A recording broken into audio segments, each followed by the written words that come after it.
Hello, everybody. Welcome into the Fantasy Pros Football Podcast. I am Ryan Wormeli, joined, as I am every Friday morning, by Derek Brown and Pat Fitzmaurice. Fellas, it is the semifinals. We have made it. This is the second straight year where I have gotten several teams to the semifinals. I'm hoping it will not be the third straight year where nearly all of those teams are eliminated. Of course, what would help is if I'm not facing any of these Rams players in as many of these matchups as possible. What a game. Thursday Night Football, 38-37 in overtime. Seahawks over the Rams. I feel like it is a bit of a cliche every time we get a really good game in primetime in any kind of standalone spot. Everybody starts saying game of the year, game of the year. This Debro really could have been that. Yeah, I mean, I tweeted it out. It says, is this the game of the year? Because, I mean, you could easily put it in the top 3, top 5 for however you want to order other games this season. And it was fantastic, man. I mean, I missed... Thursday night has kind of become like, catching up at the gym night. So the first half I was there and I was like, I'm checking the score the whole time on my phone. I'm like, it doesn't look like I'm missing a ton. I get home and I start watching the second half and I was like, oh, we got a game, baby. And it just took off from there, dude. So yes, if you're going against Puka Nacua, most likely good luck. We'll see you in 2026. But, I was kind of similar. I'm visiting a friend of mine for a few days before I go up to visit my family over Christmas. And so, you obviously want to spend time with them. We were playing a little game last night. And so I kind of had the TV on muted that I was glancing at and trying to pay attention to for the first half. And then he and his wife went to bed. And so we were like, okay, I'll sit here and just watch the rest of the game by myself. And then it got really, really good. And, we got overtime and, a lot of big plays, a lot of scoring. So it was very fun. Fitz, did you survive facing Stafford and or Puka anywhere? Or are you kind of burying your team this morning, given what happened last night, if you were facing them anywhere? Faced Puka in one league, have Puka in another league. Ooh. Unfortunately, the league where I faced him is a home money league where I'm trying to repeat as champion. Oof.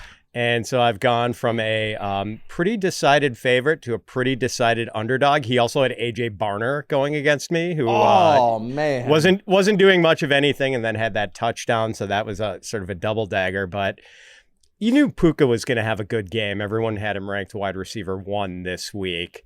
But you thought that maybe the Seattle defense would rise to the occasion since he was primarily the only guy to cover, and you didn't have to worry maybe all that much against about Kanata, Mumpfield, and Xavier Smith and company.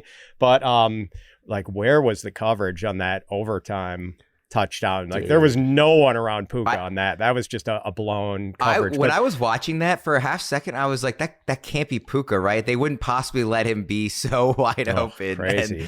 And somehow it was. But yeah, good on Seattle though, winning that game on a night where Darnold didn't really have his A game and where the defense didn't play especially well. But man, we got a Kenneth Walker revival, which was pretty fun to see. And just Seattle did enough, and the resilience they showed in bouncing back from a 16-point deficit with half a quarter to go. And I forget who said it, but one of the Seattle players said the Rams were doing a lot of smack talking when they had that 16-point lead halfway through the fourth quarter.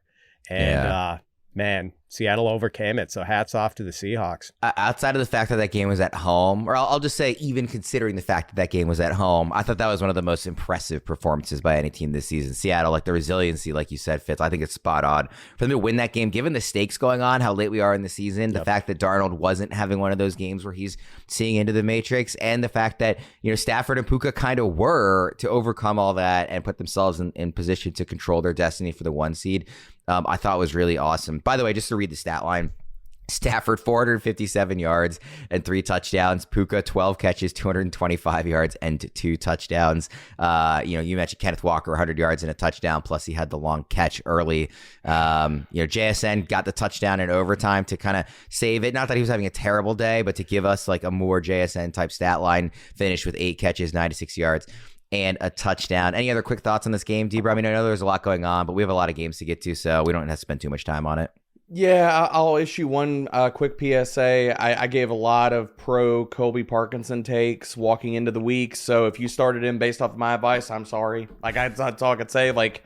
I didn't see them cutting his route share, and then he dropped a bunch of big catches during the game. And then, dude, the other thing is like, I mean, come on. It feels like kind of like the dagger in the heart of everybody that believed in Kenneth Walker all year. And then like it's week 16 and you're like, okay, now we get the Kenneth Walker usage in the big blow up game. All right. Well, he's probably on benches or teams that are not in the playoffs. It's good to see for the talent that we always known has been there, but also a little bit painful. Yeah, by the way, D-Bro, I think anybody who is hurt by the Parkinson advice by you, hopefully they have Puka on all their teams because of you and therefore made up for it.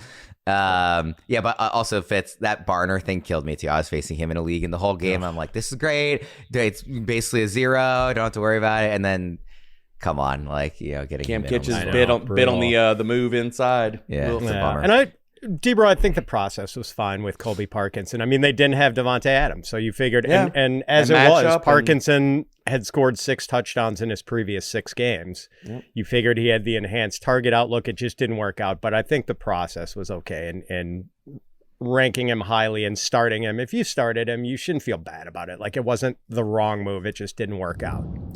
Speaking of rankings, all of our weekly consensus rankings and tiers can be found at fantasypros.com/rankings. Like I said, we are into the semifinals here, so be sure to check those consensus rankings before you finalize your lineups here for the rest of the weekend. And if you are facing, Puka or Stafford or whoever, maybe look for some of the higher upside options as denoted by some of the matchup information on that page, because you probably need to swing for the fences. Let's go to the first game on the Saturday slate. We have Saturday games here, guys. First game up, Eagles at Commanders. I kind of phrase this first question just as, is Bill back? Ja'Cory Krosky-Merritt had a very strong week last week, but it appears that Chris Rodriguez, given the practice stuff this week, will be back on the field. So originally the question was kind of, where are you ranking Ja'Cory Krosky-Merritt this week? You can kind of frame it to, how are you ranking these guys against each other? Are you willing to start either of them here in the fantasy semifinals? Fitz, I'll start with you on this one. Bill and also Chris Rodriguez, what are you doing here? I'm taking the coward's way out and ranking them back-to-back at 42 for Rodriguez and 43 for Ja'Cory Krosky-Merritt. With one guy, you could maybe lean into that if the matchup was okay. And last week, we got a pretty good matchup for JCM going against the Giants, who might just have the worst run defense in the league. But this week, against the Eagles, and I know the Eagles' run defense has been sort of hot and cold, and it largely depends on the health of Jalen Carter. And but I just don't want to play either guy when I think both are probably capped at about 12 carries, and Rodriguez doesn't catch passes, and Bill doesn't really either, and doesn't get the goal line work. So it's just not really a matchup I want to lean into. In ECR, D-Bro, Rodriguez is RB 43. Ja'Cory Krosky-Merritt is RB 47. So they're very close to each other. They are not the cowardly back-to-back that Fitz has given us, but they are in a similar range, of course. What do you think, D-Bro? Yeah, I mean, I've got Rodriguez at 37 and Bill at 43. I mean, we're all kind of like sniffing in the same area code here, like RB4s, and it's like who gets the touchdown. I think Rodriguez coming back, practicing in full.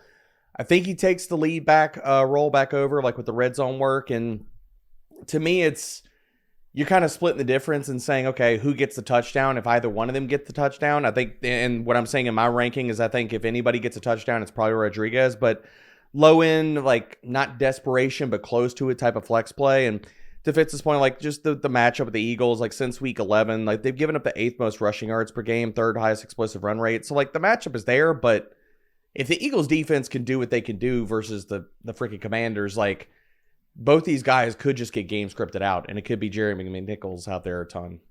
Yeah, I was going to bring up that the Eagles matchup seems maybe a little bit better than it had been earlier in the year. But when you're talking about the offense that you're talking about with the Commanders right now, and now that there's potential for a bit of a split backfield, that it best to get away from it if you can. But maybe in a pinch, leaning Rodriguez here, given the consensus rankings. And where you guys have them. Let's go to another game here on Saturday, the other game on Saturday. Packers at Bears, another division rivalry. Fitz, are you excited for this one? It's hard to get excited, man. I think the Packers season basically went up in smoke with the injuries last week. Micah Parsons, Zach Tom. Luckily, Christian Watson might play in this one. Yeah. Apparently his injury wasn't that serious, but I'm always it's always fun to have a Packers-Bears game with me here behind enemy lines in Illinois, and I have a lot of Bears fan friends. So yeah, and it's a close spread. I think either team could win this game, so it'll be a fun rematch. I've tried to hype you up as a friend, but yeah, the Parsons especially is just like so deflating to get to this point in the season and then have that happen, like given how strong the team had looked for most of the year. So, I mean, these two teams did just face off in week 14, Fitz. And the way I phrased the question here in the sheet is what kinds of differences do you expect in the rematch? Obviously, the lack of Parsons will be a very big deal for when the Bears are, offense is on the field. Is that kind of the first place your mind goes when thinking about what will look different this time around, or does it go elsewhere? Not necessarily. I mean, you would think that maybe the Bears could be a little pass heavier without Micah Parsons, but like they were pretty balanced in Bears-Packers 1.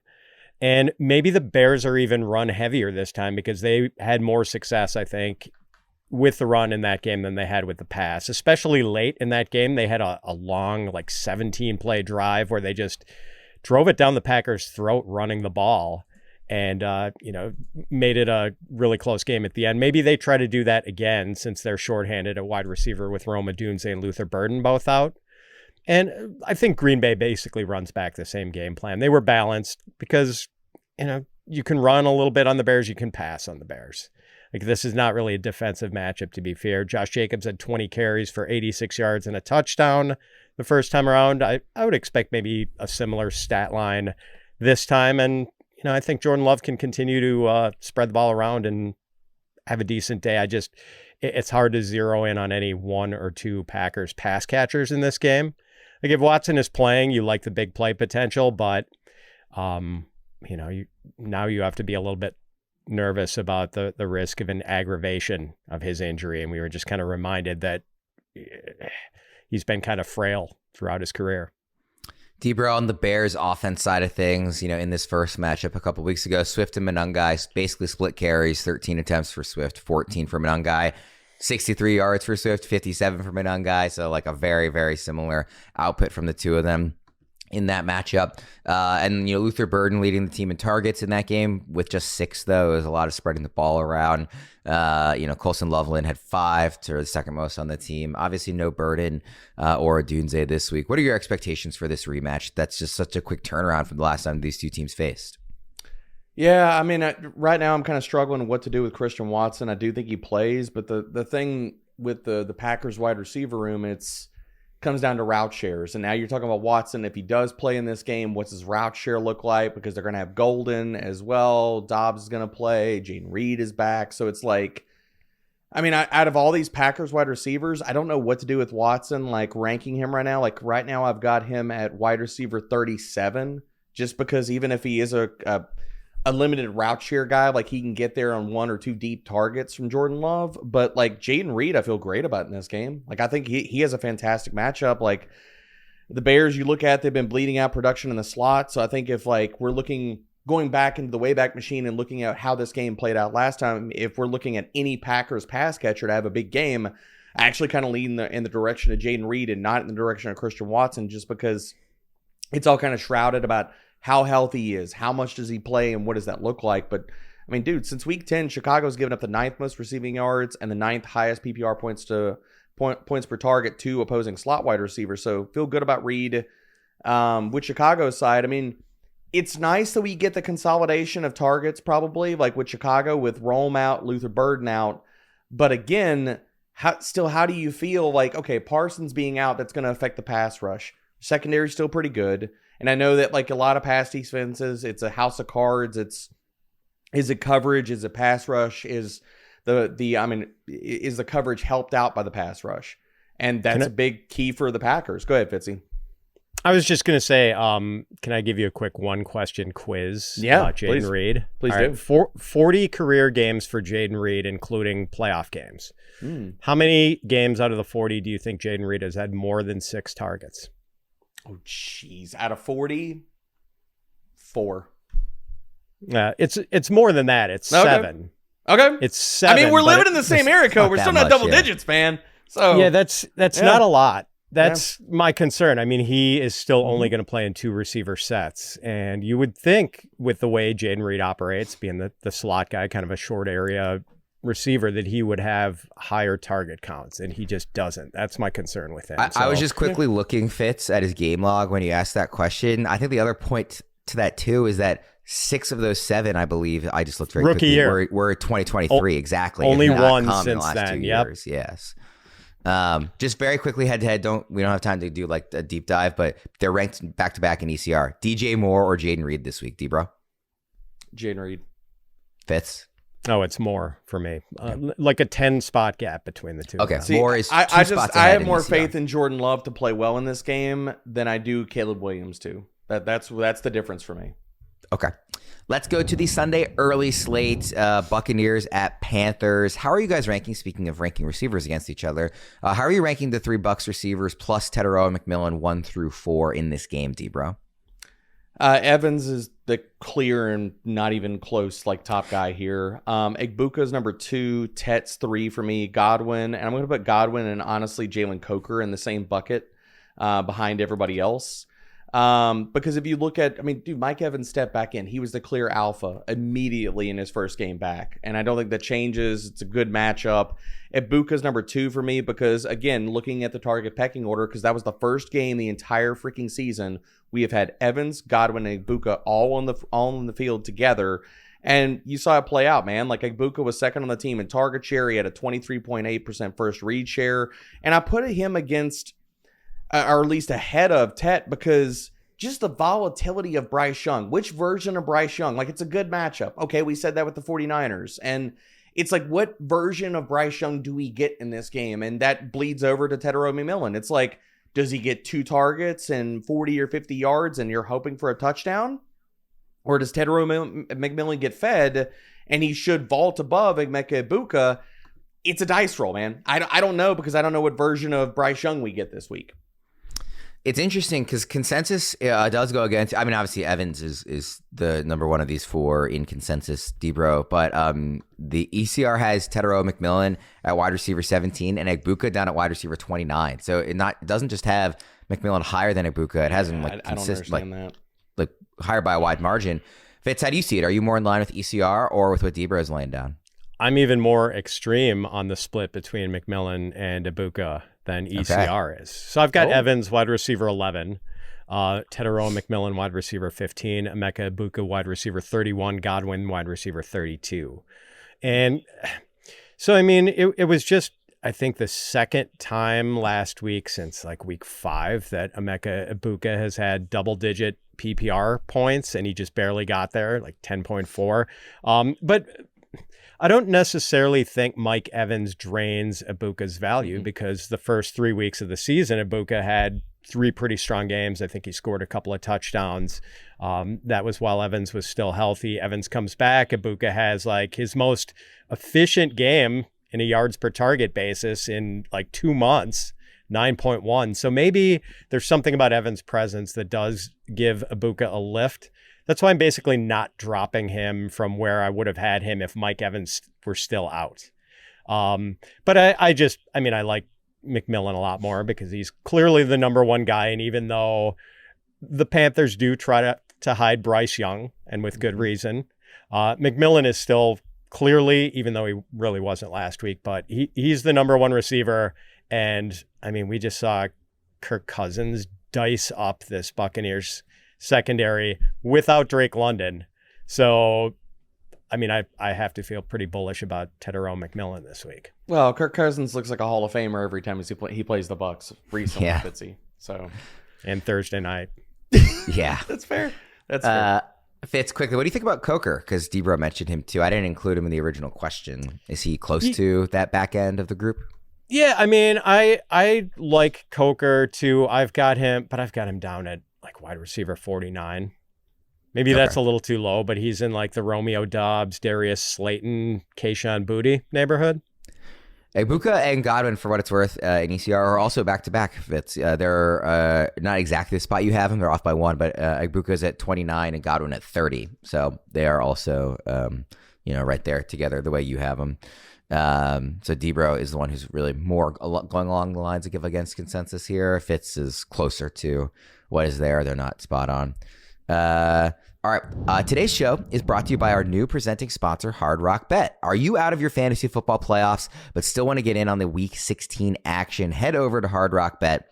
They just launched a brand new For You page, making it easy to bet on your favorite teams, players, and leagues in just a few simple taps. Open the app, go to the For You page, find a bet you like, and then bam, your bet is placed just in time to get back to wrapping presents and enjoy your favorite Christmas movie. Sign up today and bet $5 on any game. If it wins, you also score $150 in bonus bets, a winning bet plus an extra $150 to bet with. Now that is spreading holiday cheer. Plus, Hard Rock Bet fills your stockings with new promos daily. So whenever you're listening, just open the app and check out what you've got any day of the week. Download the Hard Rock Bet app and make your first deposit.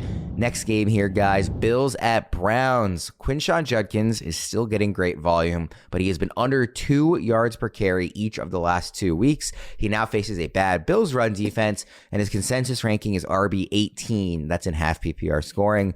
Is that ranking of RB 18 too high, too low, or just right, Fitz?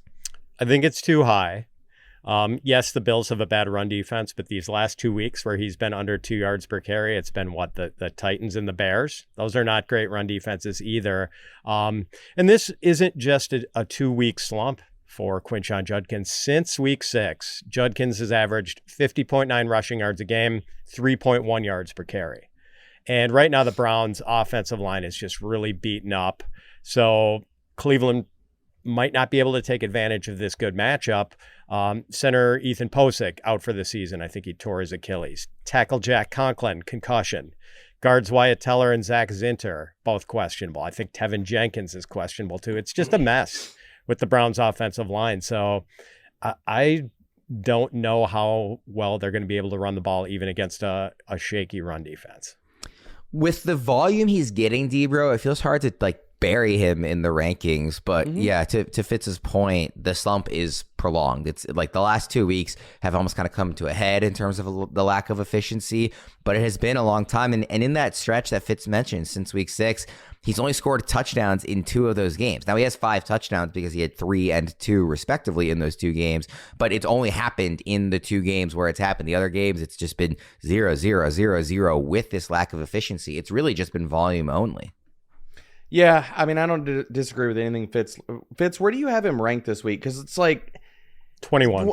Okay, so that's exactly, we're in line. We're hand holding. That's exactly where I'm at. Like, because of so many matchups and crappy backfields and stuff like that, like, it's like I don't feel good about Judkins this week, but it's like, to the point of everybody here, I can only push him so far down the rankings because of what running back looks like this week. So I agree with all the points. Like, I think he's too high in ECR, but again, like, how far could you push him down? The matchup is good, but can he take advantage of it with the offensive line, as well as Shedeur facing this pass defense? Are they going to move the ball consistently? Are they going to get into the red zone, heck, multiple times? I'm not going to, just totally shade him and say, are they going to get in there at all? Like, I think they probably, have a red zone trip or 2, but does Judkins walk away with a touchdown, or is it just field goal city? So, like, it's tough, man. I think just running back in general is just really tough in fantasy this week. One of the things that we talked about earlier in the week with Erickson and myself is on Judkins specifically in this matchup. The Bills always put a real strong emphasis on stopping the tight end. And with how much the Browns have been throwing to Harold Fannin, if that is taken away at all by Buffalo, then maybe an opportunity for more checkdowns to Judkins, just because what else is Shedeur going to be able to do in this game? I don't know. It's just something we talked about a little. Does that feel like it rings like possibly true for you guys at all, or no? I mean, Judkins is just not a prolific pass catcher. Like, I would say, like, the injuries in the backfield, Samson and Jerome Ford and what have you, like all the injuries and stuff, like, in theory, yes, but I don't know if Shedeur is going to check down the ball too much, and 2, it's not like, his calling card is as a pass catcher either. Yeah. By the way, when I made this show sheet, which was a little earlier in the week than usual, he was RB 18. Rather than moving down closer to you guys, he moved up. He's actually RB 17 right now. Had gone in the other direction in consensus. All right, let's go to the next game here. Chargers at Cowboys, second highest game total of the week, up at 50 points. Give me one player each that you most strongly disagree with consensus on. Debro, I'll start with you. I'm just going to go back to the Dallas Goedert well here. Tight ends versus the Chargers, man. Jake Ferguson is getting the Dallas Goedert treatment of that week. He's right now, or at least when I was putting this together, he was tight end 16 in ECR. It's not a good matchup for the outside wide receivers. It's not a good matchup for them or George Pickens coverage-wise. I think it's a really good bounce back spot for Jake Ferguson. I have him at tight end 10 for the week. And since week 10, the Bolts have given up the 5th most yards per target and the 13th most fantasy points per game to opposing tight ends. Jake Ferguson's ranking in ECR is wrong. He is still 16. Yeah, in ECR here, Debro. That's wrong. Fitz, what do you think about your boy, Jake Ferguson? I think I'm a little above consensus on him. I mean, it's probably an easier matchup for Ferguson than it is for some of the other guys. Like the Chargers are a really hard team to pass on. I'm right in line with them with ECR, as it turns out. 15. Basically in line, but yeah, a spot ahead. Yeah. Who's the player that you are disagreeing with, Fitz, this week? Oh, it's Justin Herbert. I'm 6 spots below consensus. Where do you have him at, Fitzy? I've got him down in quarterback 2 range. I have him at QB 17. He's 11. I'm at 16. ECR. We're right there. Yeah, I agree. So 11 is just it's too high. Really hard to justify that. I know the matchup against Dallas is appealing, and that's what people are looking at when they're ranking him as a QB1. But Justin Herbert's offensive line is pretty much incapable of protecting him. It's like 5 traffic cones in front of Justin Herbert right now. And the Chargers are starting to become run heavier as a result. So in the 5 games the Chargers have played since Joe Alt went on injured reserve, Justin Herbert has averaged 160.2 passing yards and 1 touchdown pass a game. And he hasn't thrown for more than 220 yards in any game over that stretch. I don't know if the ceiling is very high for Herbert, even in a favorable matchup. So the names directly behind him in consensus are Stroud, Love, Dart, Mayfield, Trevor Lawrence. Stafford was behind him. Obviously, that'll be wrong. Shuck, Caleb. Those first several names, Fitz, they're all ahead of him. Yeah, I mean, I had Stafford ranked higher than him. I've got CJ Stroud and Baker Mayfield and Jordan Love ahead of him. I've got Tyler Shuck 1 spot ahead of Justin Herbert. Wow. I have JJ McCarthy ahead of him too. So okay, yeah, McCarthy's at 20th in ECR. I've got McCarthy 1 spot behind. I can't show that much disrespect to Justin Herbert. No. Do you guys both have Lawrence ahead of Herbert coming off of his amazing game? No, you don't. No, I don't, and I have Caleb right behind him. So that's kind of where I'm at. Okay, yeah, Lawrence obviously in Denver, so not an easy spot for him. And then Caleb, we already talked about a bit that Packers game. Let's go to Jets at Saints. And I wanted to ask, with Devin Neal out, how are you guys approaching the Saints backfield? The player that Erickson pointed to earlier in the week was Audric Estimé. He and I were big fans of Estimé last year, and like when he came out of the draft into the NFL and kept holding on hope, and then it kind of given up, and he's got some excitement for him now. Is Estimé the direction you're going, Fitz? Is it anybody else in this backfield? What are you doing here with no Neal? Well, there is someone else. It's Debro and my guy Evan Hull, who I asked you first because I knew Debro was going to go there. So I was like, let's see if Fitz is going the same way or not. Yeah, and so right now I do have Estimé ranked higher. I've got Estimé 34 and Hull 47. Like, you would think that this would be a pretty clear-cut division of labor because Estimé sort of has this early down skill set, didn't catch a lot of passes when he was in college at Notre Dame. Hull had like 56 catches in his final year at Northwestern. He does have a third down skill set. Estimé is the early down thumper between the tackles guy. Hull is the third down back. But it didn't really work out that way last week. After they left, Hull actually had 1 more carry than Estimé had. It was only 4-3. Hull didn't have any targets, and Estimé had 3 catches for 39 yards. So that was a little confounding. I don't know what we're going to see. And now I'm really fascinated to see it. But I do want to note, it is exactly 10 years since Tim Hightower went berserk for the Saints in the fantasy playoffs. Worm, you might not remember this. You were only like 9 at the time. But, I remember. Hightower in like the final 3 games, the fantasy playoffs, he had over 300 yards from scrimmage and 3 touchdowns and carried a lot of people to the fantasy playoffs. And this was a guy who like the Saints had cut and picked back up like 2 times during the season, re-signed him in November, and all of a sudden he winds up being kind of a league winner for people at the end. So could we see something like that with Audric, Estimé, or Evan Hall? I do remember that. I was 23 at the time, not 9. Thank you very much. I appreciate you de-aging me a bit. I do remember Tim Hightower. I think it's a good point on Hull, like what it looked like in the game after Neal went out. I'll let you go first. I mean, obviously you were a big Hull guy in the draft. I assume that's the direction you're going here. I mean, I'm actually, just because the usage leaning in the direction of Estimé. Like, I'm pretty much in line with Fitzy right now. Like, I've got So you're also a coward. I'm not a coward. I'm going with the usage, man. You gotta have conviction in your guy, D-bro. I love Evan Hull. I think like he's been disrespected and should get the opportunity, but that's not what we saw last week. And it was, to Fitzy's point, Audric Estimé, he had the pass down role. Like, he played 52% of the snaps in the second half of last week. He had a 46% route share. And Evan Hull was the goal line back. He got the 2 red zone carries last week. So it's like, weird. We're living in the upside down. The guy that I thought was going to be the passing down back was not. And the guy that I thought should be the red zone back was not. So, I mean, for me, it's just going with the volume. And I mean, could we be all wrong about this and Evan Hull leads the backfield this week? I would love to see that. But considering the usage last week, I do shade in the direction of Estimé. And I mean, with this matchup, man, like, he could easily be an RB2 this week. If he gets 12 to 15 touches, they could treat Estimé as the workhorse. We just don't know.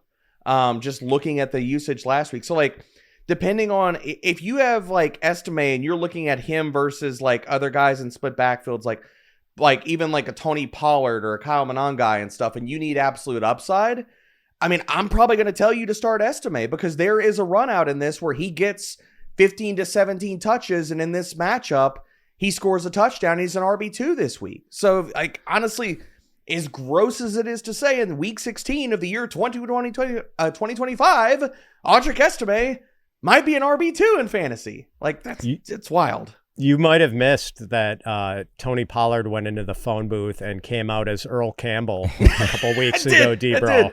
He took the superhero serum, Fitzy. Erickson mentioned this yesterday. Tony Pollard has a $250,000 incentive if he gets to 1,100 rushing yards, and he only needs like 257 yards to do it in his last 3 games. And man, he has looked like a man on a mission. He's averaging almost 7 yards a carry over the last 2 weeks after being such a zilch earlier in the season. That's fair. That's fair. For what it's worth on the rankings, Estimé RB37 in ECR, Evan Hull RB56. So way it's too down there. I knew you guys, especially D-Bro, would think. I remember excitedly, like D-Bro and I were excitedly texting each other after Evan Hull ran like a 4.4 something at the combine. We were all giddy about that. Yeah, dude. And I still like the skill set. I think the kid can play. Just hadn't worked out.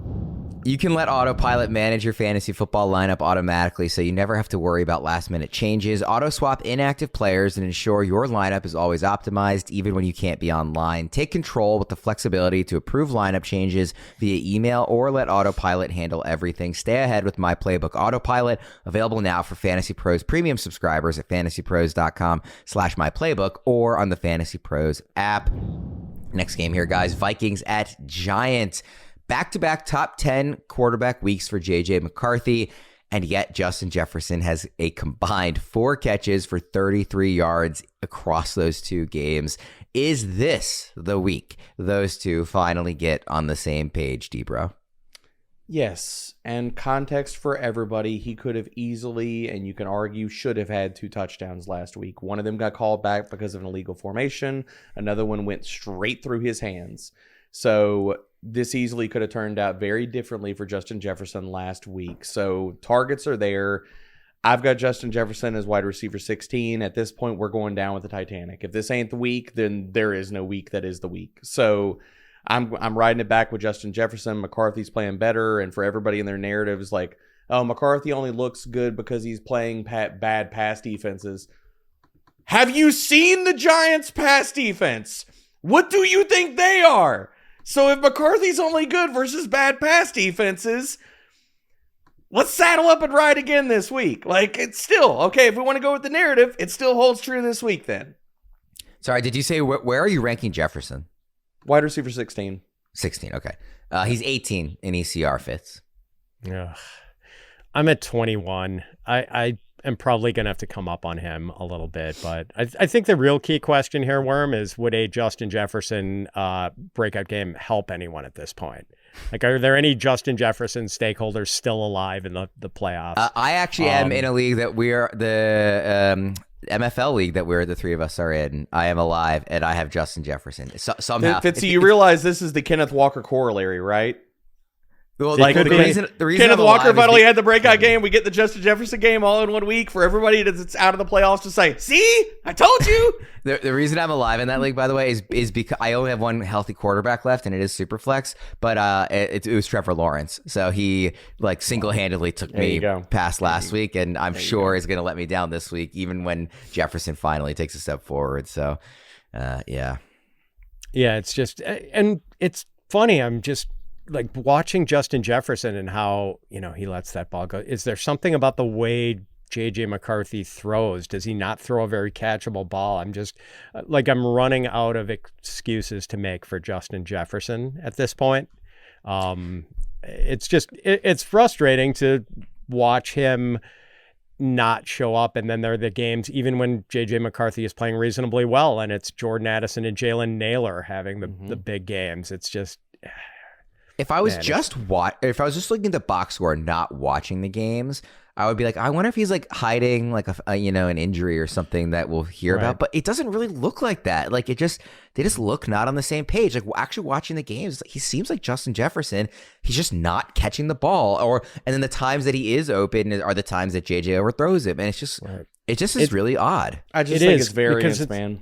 Yeah, it's not like Jefferson has gotten A+ quarterbacking throughout his career, and yet coming into this season, he was averaging he had a career average of something like 2.28 yards per route run, which even was way better than Jamar Chase and CeeDee Lamb. The guy is insanely good, and it's just not falling into place this year, and it's so frustrating. I mean, coming into this season, I think there's a pretty strong argument that he was, I don't think many people would disagree if you said he was one of the three best non-quarterbacks in the entire league. And then we're getting this, even when J.J. McCarthy is producing these last couple of weeks. So we'll see what happens this week. I am going back to in the league where I'm still alive with him. I will certainly be starting him. So we'll see if that ends up finally panning out or not. Let's go to Chiefs at Titans. Obviously, the biggest story of the week, Patrick Mahomes tearing his ACL, obviously out for the season. Chiefs have already been eliminated from the playoffs. Question marks about what it'll look like the start of next season for Mahomes. But for right now, for managers who have relied on some of these Chiefs players to get them to this point in the season, how significantly are you downgrading those players in your rankings for their first game without Mahomes? It's really Rice and Kelce are the big two. And I guess you could maybe say Kareem Hunt if you were, needy at running back. Some of those other receivers, I think we likely were not going to be looking to anyway, even with Mahomes. So those are kind of the two big ones. Although if you want to hit on one of those other names, please definitely feel free. Fitz, I'll start with you. How are you downgrading this offense in general without Mahomes? Well, as of now, I've moved Travis Kelce up. Because I'm not ranking Rashee Rice yet. He didn't come back to practice yet. He's still in the concussion protocol, right? So I don't know what his chances of playing are this week, but typically guys who have sustained a concussion one Sunday usually don't play the next Sunday if they've had a concussion. Not out of the question that he could, but more often than not, guys have sat the following week. So I've got Kelce at tight end 4. I think Gardner Minshew is going to lean on him pretty heavily, and Gardner Minshew is at least competent. We've seen that. I don't want to overstate how good Gardner Minshew is, but he's a competent distributor of the football. I don't think you like totally dock the pass catchers who have to play with Gardner Minshew. And I've got Xavier Worthy. Oh, and by the way, Tyquan Thornton, I think, has a concussion too. Mm-hmm. So it might kind of consolidate targets with Kelce and Xavier Worthy. I've still only got Worthy ranked wide receiver 42. I might have to move him up a little bit. And yeah, if Rice doesn't play, I feel like Worthy has to be higher than that just because there's nobody else, right? Right. And I've there's Juju. That's that's about it. That I care about, I should say. Yeah, and then even the running backs are kind of confusing here because we saw a little spike in usage for Isaiah Pacheco last week. Right now, I've got Hunt like running back 35 and Pacheco running back 37. So we like the matchup against the Titans. It's just hard to tell how the work is going to be divided. Well, quickly, Fitz, where are you ranking Minshew himself? I've got him because like I had Mahomes in a super flex. Like I had to pick up Minshew. There was nobody else available, and I'm sure other people are in that same boat where they picked him up. So I don't really have a choice. I'm starting him, but like, what are your expectations for Minshew, like himself, in terms of fantasy production? I have him quarterback 25. I had him sandwiched between Aaron Rodgers, one spot behind Rodgers, and one spot ahead of Sam Darnold, whose matchup I did not care for. Yeah, Debra, what do you think about this offense in general? So I have Minshew at quarterback 26. I've got him behind I've got him one spot ahead of Old Man Rivers. So the way that I'm projecting this offense this week, I'm with Fitzy. Like, I'm not dropping Travis Kelce. I'm ranking this right now as of recording this as Rashee Rice is going to be out. And looking at that, and the reason I want to bring this up first is that I think that I've got Xavier Worthy at wide receiver 19, and I want to explain that very quickly. I think with Rice out, we're going to see Xavier Worthy go back into the role that everybody salivated over in the offseason, and that is the Rashee Rice role. Like, we've already seen him operate in that role with Rashee Rice out. So I think he gets right back in that role. The fact that there are other injuries around it, so this is probably the target tree. Like, Minshew's going to lean heavily on Worthy and Travis Kelce this week. Look, I think Xavier Worthy might be on waiver wires in some leagues. And some people aren't going to make the connection of, if Rashee Rice is out, Worthy going back into the role we saw him operate last year to close the season and being as a strong wide receiver too. And I'm like, bro, like, pick him up, start him. Like, I think he is a wide receiver too this week. And the matchup is fantastic. And just on the Chiefs backfield real fast, I don't want to start either one of those guys. And I think the one thing that's kind of gone under the radar is, with Jeffrey Simmons back, Sweat back, this run defense has gotten really good. Since week 11, Tennessee has allowed the 6th fewest rushing yards per game and the 4th lowest explosive run rate. I don't want to start any KC backs, period.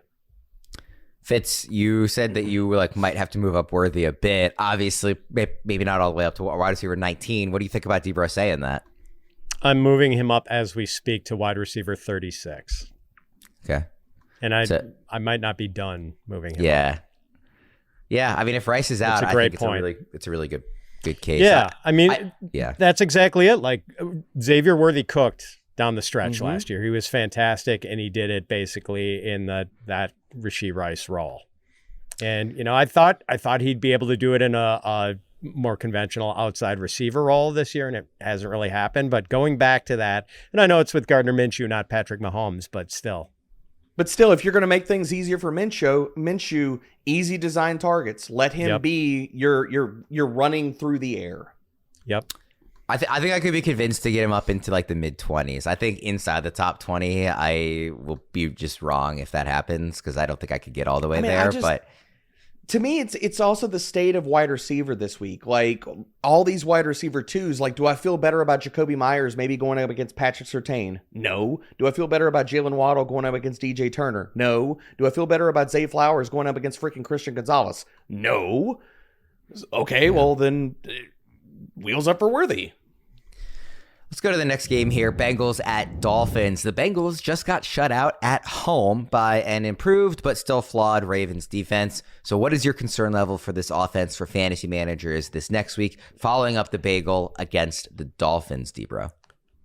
Not a ton. I mean, like, I understand I could go down like the Joe Burrow and how motivated and all that kind of stuff. I'm not like, if they're out there, they're going to give it their all and they're going to play well, I think, man. I think if anything, you can create a better bounce back narrative for this offense. Like Jamar Chase is going to get a crap ton of targets. I don't know if we see T. Higgins play that right now. Like he's still in concussion protocol. And right now at this point, if you're still in concussion protocol, he went back in concussion protocol.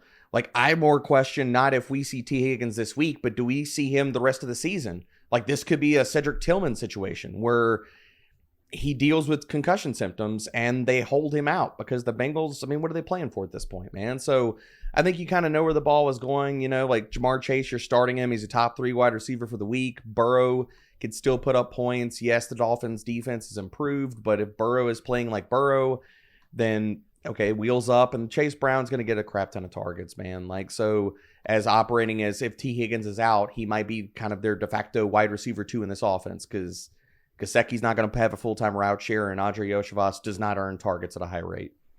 What do you think, Fitz?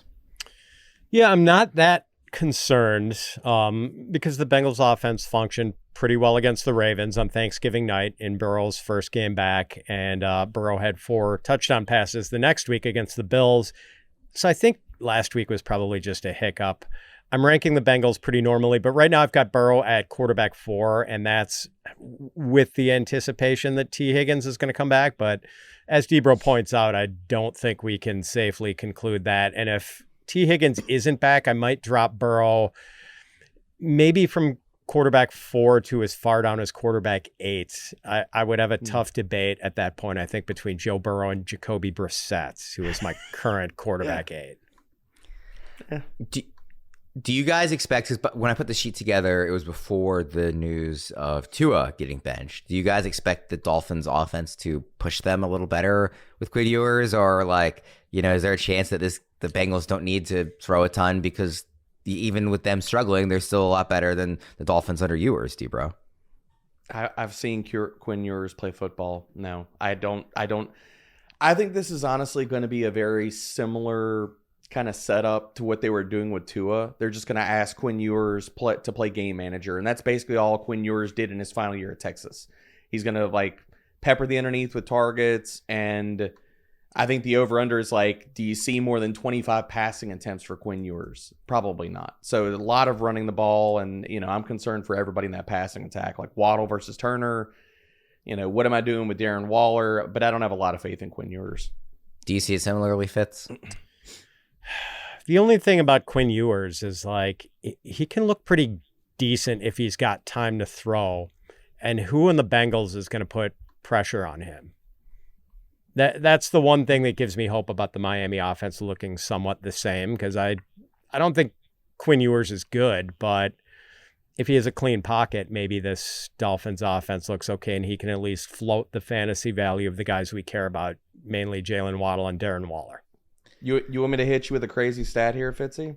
All right, go for it. Since week 11, you want to know where the Cincinnati Bengals actually rank in pressure rate? Ooh, where? 8th. Really? Surprisingly 8th. Yes. Wow. I know. I was actually shocked to see that when I was going through the primer. I was like, oh, is this real? Okay. Yeah, are they dialing up more blitzes? Is that... It's a great question. I have to go back through the numbers, but yeah, I was surprised to see that. Right ahead of the Dallas Cowboys.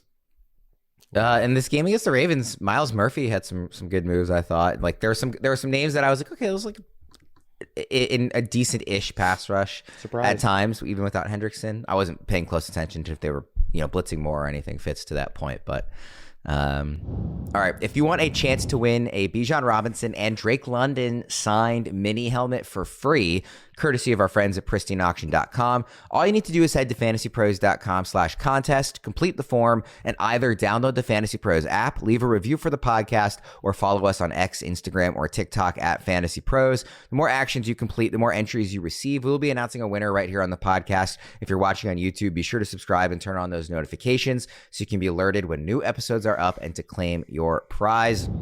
Late afternoon slate here. I've got 2 very similar questions coming for back-to-back games here. For game number 10, Falcons at Cardinals. Kyle Pitts is coming off the best fantasy day of any tight end this season. What do you expect from him this week, D-Bro?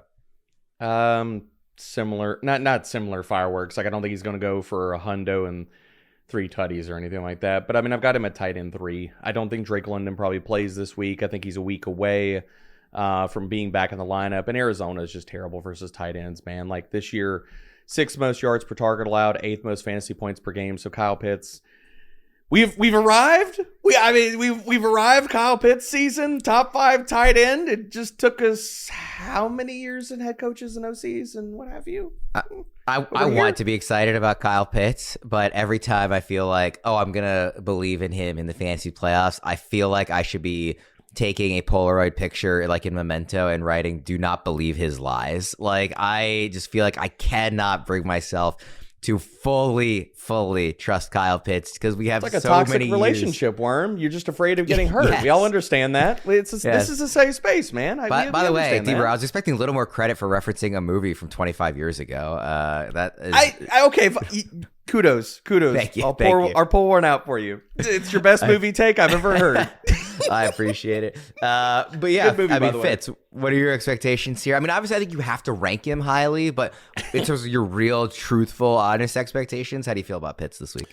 The funny thing is I've got him tight end 3, and that is with me currently ranking Drake London as if he's going to come back. Because I think there's still a chance he does. I mean, he's been practicing, just limited.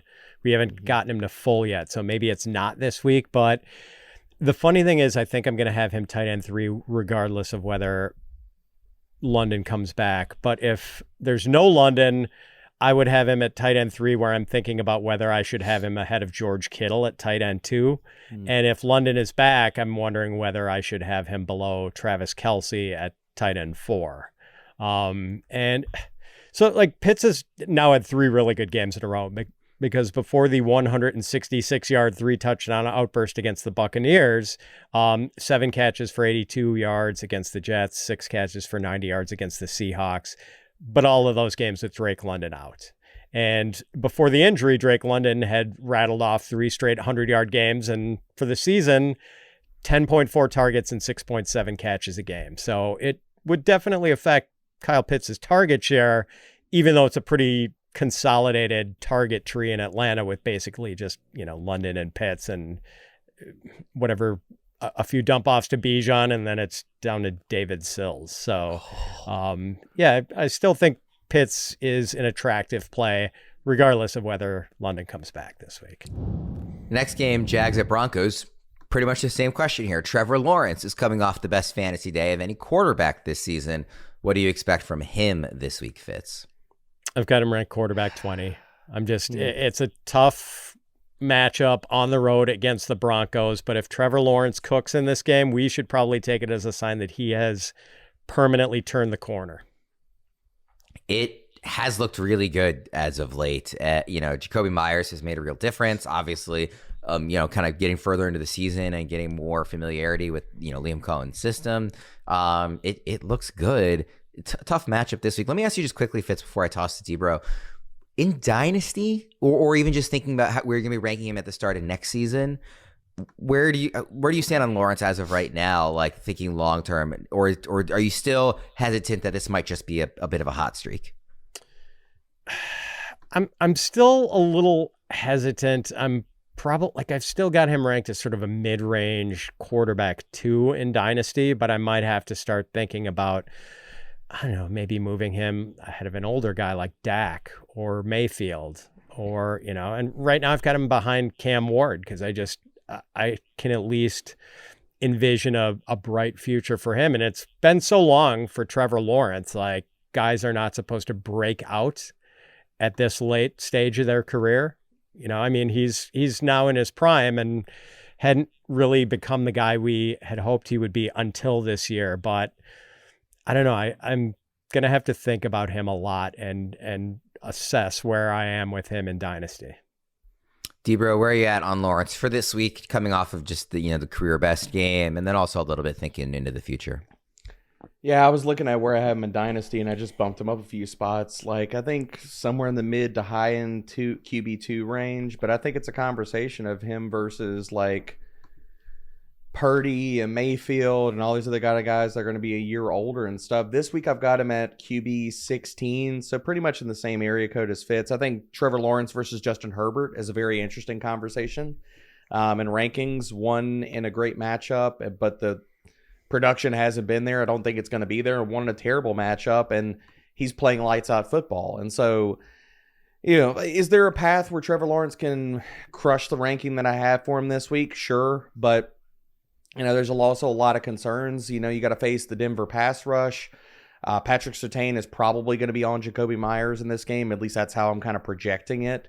The one thing I will say, and the two keys to hope for Trevor Lawrence this week is, one, the increased pass game utility and the usage that we saw last week with Travis Etienne. So if they're going to dial that up, that also gives him an out. And I quietly think that everything that I look at points me to say that this is going to be a huge Brenton Strange game. If you look at what the Broncos have done versus tight ends, if Lawrence leans on Brenton Strange in this game, then he can surpass the ranking we have for him. Because quietly, since week 9, the Denver Broncos have allowed the 3rd most receiving yards per game and the 5th most fantasy points per game to tight ends. They have been getting shredded by tight ends. And go back through all the box scores. Dalton Schultz carved them up. Zach Ertz had a monster day. Brock Bowers had a good day. But you go through it, the Packers guys as a collective had a good day versus them. Denver has been getting shredded by tight ends. So if Lawrence outplays the ranking, it's because Etienne got good pass game usage and did something with it after the catch, and Brenton Strange led the day.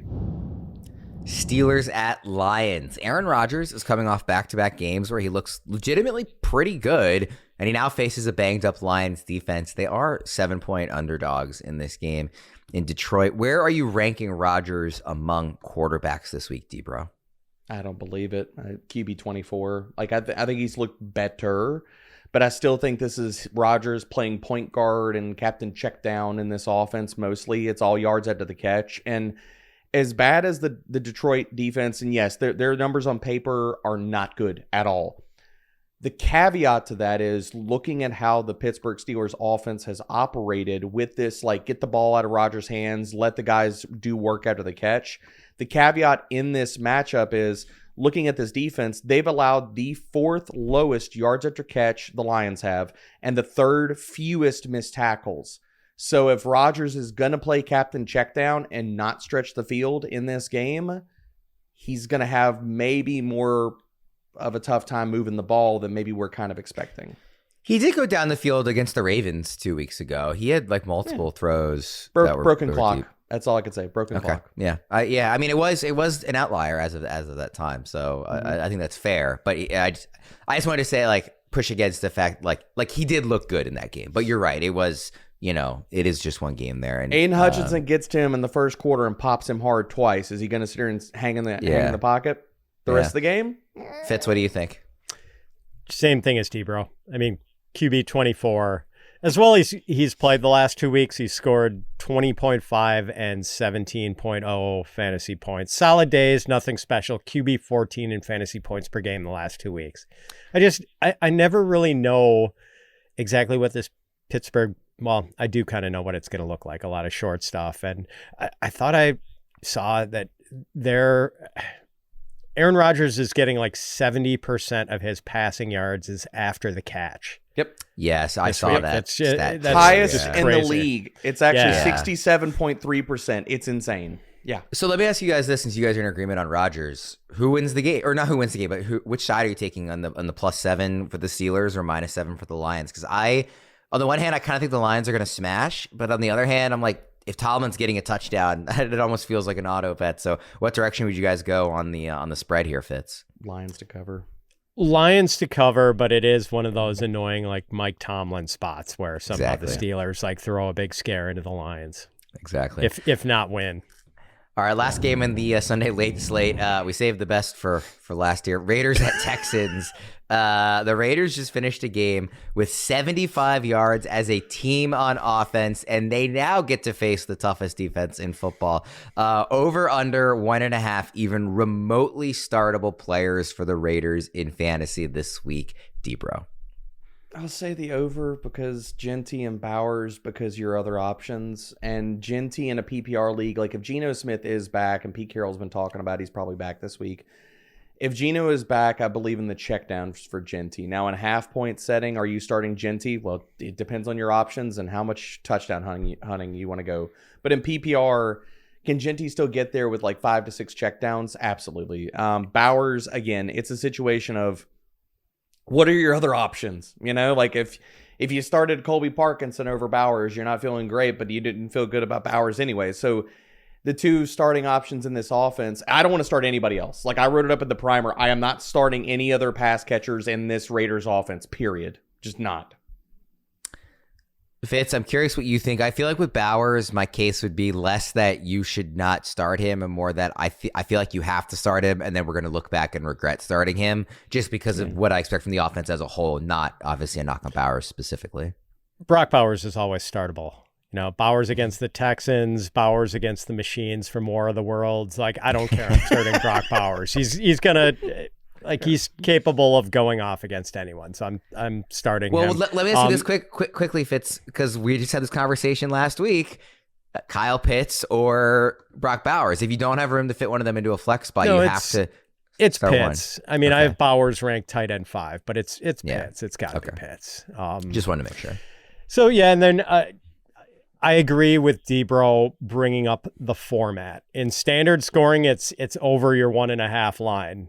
Because I don't think Ashton Genty is startable in standard scoring. But if it's PPR or half, dude has 34 catches over his last 7 games. Mm-hmm. So if you're getting a little bit of a benefit from that, whether it's a full point or a half point for each catch, then I think you can wring some value out of him that way. He's RB24 in half for what it's worth here.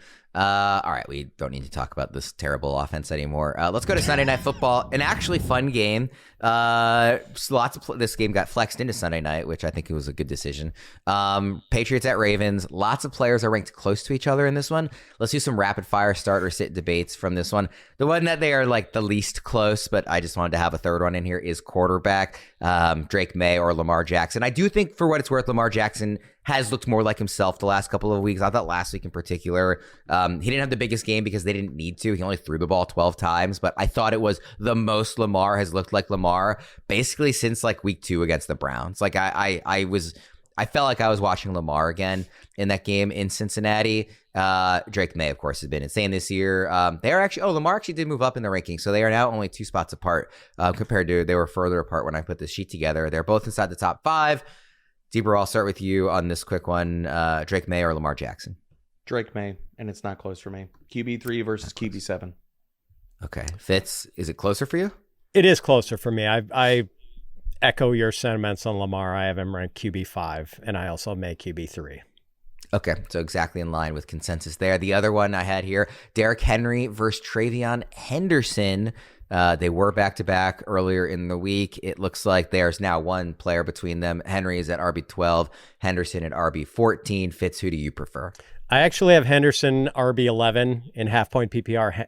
Henry 1 spot behind at RB12, but it's close enough that I have Henry ranked higher in standard scoring. Okay, so yeah, the format making a difference there. Debra, who do you prefer, Henry or Henderson? Travion. I got him at RB12, and I got Henry at RB13. Is that kind of all formats? Yeah, it's kind of all formats. I mean, the fact of the Keaton Mitchell usage is definitely concerning for Henry because, you know, you're going to get any pass game utility out of him. And if he's losing carries to somebody else, it's definitely a worry. One more head-to-head from this game, Hunter Henry or Mark Andrews. Now, this was back-to-back earlier in the week. It is no longer back-to-back. Henry is well ahead in consensus, but I will still pose the same question that I had planned on. Fitz, Henry, or Andrews? I would rather play Andrews. I've got him tight end 18, Henry tight end 20. I don't want to play either, though. Henry hasn't done anything, and he hasn't done anything in matchups with the Bengals, really. Like, I don't know. I don't want to play either guy. So you're basically in line with consensus on Andrews. It's just that you are well below consensus on Hunter Henry is the outlier. And I am good with that. I am very good with that. Debra? I was going to say, can I go with neither? But I'm with Fitzy. Andrews, just for the touchdown equity, it's a bad matchup for both of them. I've got Andrews at tight end 20 and Henry at tight end 21. Ugh. Yeah, I don't really want to start either. Honestly, I think I'd rather start Likely if I had to pick a tight end in this game, even though he's ranked lower than both of them, and just hope for an explosive play out of him. And that would be, like, if I was forced to pick one, I think that's a better chance than, I mean, Andrews needs to catch touchdowns. If he doesn't, he is like totally unplayable. I'd rather play Mike freaking Gesicki over both of these guys. Yeah. I don't necessarily disagree with that. We do have a second question on Sunday Night Football. Each week we highlight our favorite 3 and 4 star props from the prop bet cheat sheet ahead of Sunday Night Football. Fitz, what is your favorite 3 or 4 star prop from the cheat sheet this week? I've got Drake May over 20.5 rushing yards. I got to admit, I don't really love any of the props from this particular game, but May is averaging 25.9 rushing yards a game. He's beat this number in 2 of his last 3 games. I don't know. I think May is going to be feeling a little frisky on Sunday and will run for more than 20 yards against the Ravens. Debra?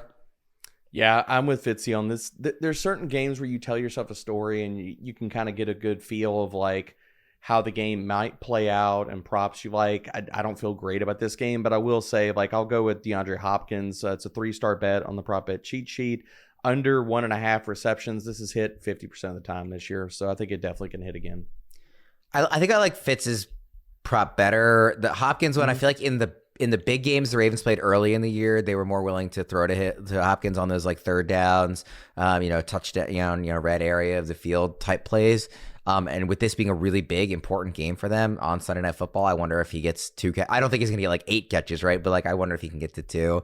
I do think Drake May will run. I think that's a good call by you, Fitz. The Ravens haven't given up a lot of rushing yardage to quarterbacks, but then again, I mean, look who's in their division. It's Joe Burrow, Aaron Rodgers. I mean, So you're saying Aaron Rodgers cannot run in the year 2025? My Lord. It was Joe Flacco and he faced the Browns in week 2. Yeah, exactly. Gabriel. Those were our top prop bets for Sunday Night Football this week, courtesy of Betting Pros. You can check out our NFL prop bet cheat sheet at bettingpros.com/props. Premium subscribers have access to our 5-star prop bets, which have a 57% win rate, and we're up over 94 units this season. Luckily, we've also got a special offer for everyone to unlock a month of Betting Pros Premium for free. Download the Betting Pros app today and use promo code FP1month, that's the number 1, not spelled out, at checkout to redeem your offer. All right, guys, Monday Night Football, last game here. We've gone a little long, so we'll keep this one quick. It's just kind of a fun question here. Phillip Rivers made his return as a 44-year-old quarterback. It was one of the stories of the week last week. What did you think about the Colts offense under Rivers, and what would you expect out of him and this offense in the second week of this, I'll call it an experiment, Fitz? Yeah, I mean, the Colts passing game was very, I'm not sure what the right word is here, condensed, constricted, shrunken.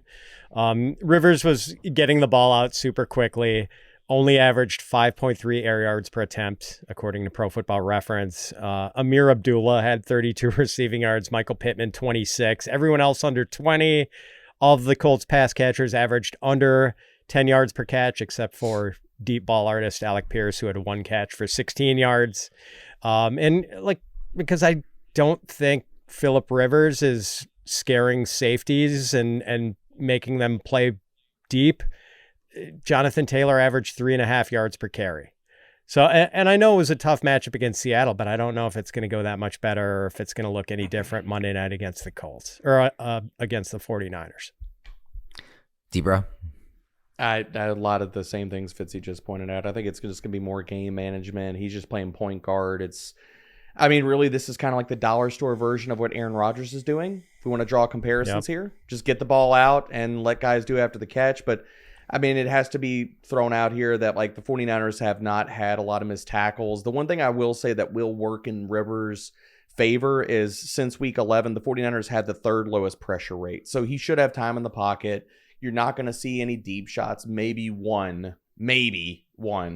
But the guys, it's going to be, can you operate after the catch? And this defense, while they're not great, they're not missing a lot of tackles. So all the yak yards aren't going to be there. But I do think it could be a huge game for JT. They're going to lean heavily on him. And if anything, we just saw what Tony Pollard did versus that run defense, and other backs. Like, they can't stop the run. This is a really good spot for them to feed JT 25 carries and for him to rumble for like $140. We'll go ahead and wrap things up there. We went pretty long. This is, of course, the fantasy semifinals, so we want to make sure we hit as much as possible here. Plus, we had to talk about that insane Thursday night game. Just some quick housekeeping for everybody. We will not have this show next week. We are still going to have content for everybody, but just with the holidays, we didn't have the production bandwidth for this particular show. So don't expect it next week. We are still going to have a start sit show coming out on Friday.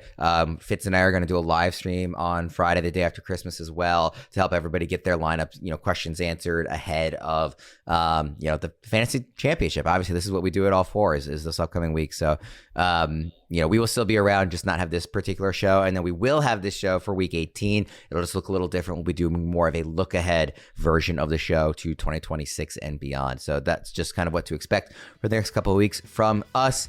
We'll go ahead and wrap things up there for Debro and Fitz. I'm Ryan Wormeli. Thanks everybody for tuning in. Best of luck in the fantasy semifinals, and we'll see you next time.